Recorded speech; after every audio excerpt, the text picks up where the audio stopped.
সরকারের ভিতরে আসলে কয়টা গ্রুপ রয়েছে যে একটা পক্ষ গ্রেপ্তার করাচ্ছে আর একটা পক্ষ জামিন করাচ্ছে। আমরা এর সবকিছু জবাব চাই।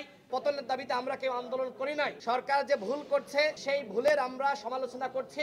এখনো পর্যন্ত সরকারের কোনো প্রতিনিধি ফারুক হাসানকে দেখতে আসেনি। এই গণ অভ্যুত্থানে ফারুক হাসান এবং গণ অধিকার পরিষদের ভূমিকা আপনারা জানেন।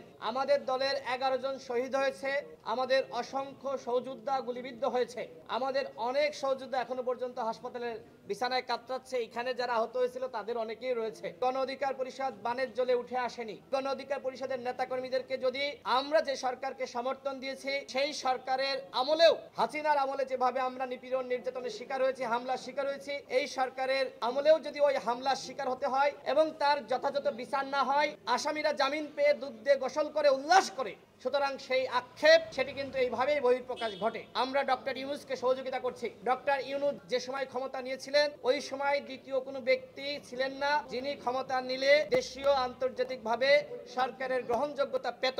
আমরা কিন্তু ডক্টর ইউনূসকে সাধুবাদ জানিয়ে সকল দল এবং মত আমরা বিবৃতি দিয়েছি। কিন্তু ডক্টর ইউনূস যদি আজকে এই আসামিরা জামিন পাচ্ছে, কেন জামিন পাচ্ছে সেটি খতিয়ে দেখতে না পারে, সেক্ষেত্রে কিন্তু ফারুক হাসানের মতন আরো ব্যক্তিরা যারা আহত হবেন, বিচার পাবেন না, এই ধরনের আক্ষেপ তারা কিন্তু বহিঃপ্রকাশ ঘটাবেন। আমরা সেটি চাই না। আমরা সরকারের পতনের দাবিতে আমরা কেউ আন্দোলন করি নাই। সরকার যে ভুল করছে সেই ভুলের আমরা সমালোচনা করছি, যাতে করে সরকার তার ভুলগুলো শুধরিয়ে সঠিক পথে চলতে পারে। সরকার রাষ্ট্র সংস্কার করতে চায়, আমরাও রাষ্ট্র সংস্কারের পক্ষে রয়েছে, কিন্তু রাষ্ট্র সংস্কারের নামে আপনারা যদি কালক্ষেপণ করেন, এইভাবে আপনারা যারা হামলা মামলার শিকার হচ্ছে আপনারা সেটির বিচার না করেন, তাহলে মানুষ কিন্তু মনে করবে রাষ্ট্র সংস্কারের নামে আপনারা গাল গল্প করছেন। আমরা গাল গল্প শুনতে চাই না।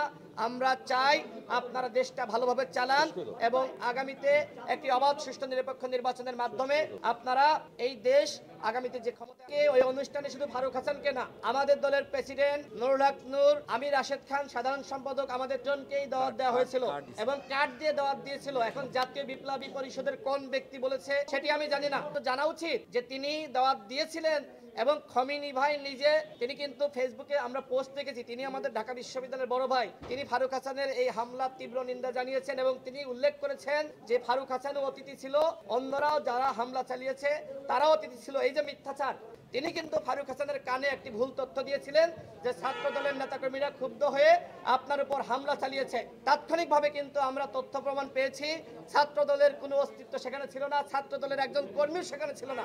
এই যে যুগবাদ আন্দোলনের মধ্যে সম্পর্ক নষ্ট করার জন্য একটি ষড়যন্ত্র।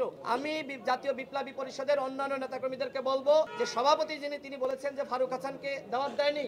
এই যে বিভ্রান্তি তিনি তৈরি করলেন, একই সাথে ছাত্র দলের উপরে দায় চাপাচ্ছেন, এইটা তিনি কেন করছেন তারও কিন্তু জবাবদিহিতা আমি মনে করি তাকে গ্রেপ্তার করার মাধ্যমে, সেই জবাবদিহিতা আমি মনে করি দেওয়া দরকার। তাকে গ্রেপ্তার করলে আসলে বেরিয়ে আসবে যে এই ঘটনার সাথে তিনিও জড়িত আছেন কিনা। আমরা প্রশ্ন তুলছি কিভাবে এই আসামিরা জামিন পেল, কোন রাঘব বোয়াল এর পিছনে রয়েছে। ইতিমধ্যে আপনারা দেখেছেন জাতীয় নাগরিক কমিটির মুখপাত্র জনাব সার্জিসের নাম এসেছে যে ওই প্রোগ্রাম বানচাল করার জন্য তিনি ইন্ধন জুগিয়েছেন। এই অভিযোগ আমরা করি নাই, জাতীয় বিপ্লবী পরিষদের যারা আয়োজক ছিল তারা করেছে এবং ফারুক হাসানের উপর যারা হামলা চালিয়েছে তারাও কিন্তু আহত দাবি করছে। এরা আহত না, এরা আহত লীগ।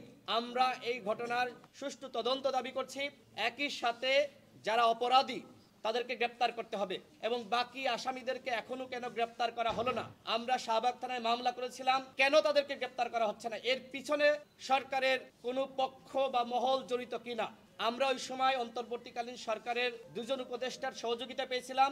একজন হলেন জনাব আসিফ মাহমুদ আর একজন শারমিন মুর্শিদ। তারা আমাদেরকে সহযোগিতা করেছিলেন যাতে করে আসামিদেরকে গ্রেপ্তার করা হয়। এই দুজন স্বরাষ্ট্র উপদেষ্টার সাথে কথা বলেছিলেন, তাদের সাথে পরবর্তীতে আমরা যোগাযোগ করেছি। তারা হতাশ হয়েছেন যে কিভাবে এই আসামিরা জামিন পেল।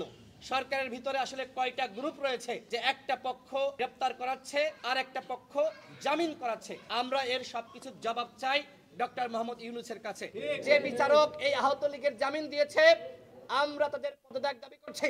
একই সাথে আমরা হুঁশিয়ারি উচ্চারণ করছি আগামী 24 ঘন্টার মধ্যে এই আসামিদেরকে গ্রেপ্তার করতে হবে।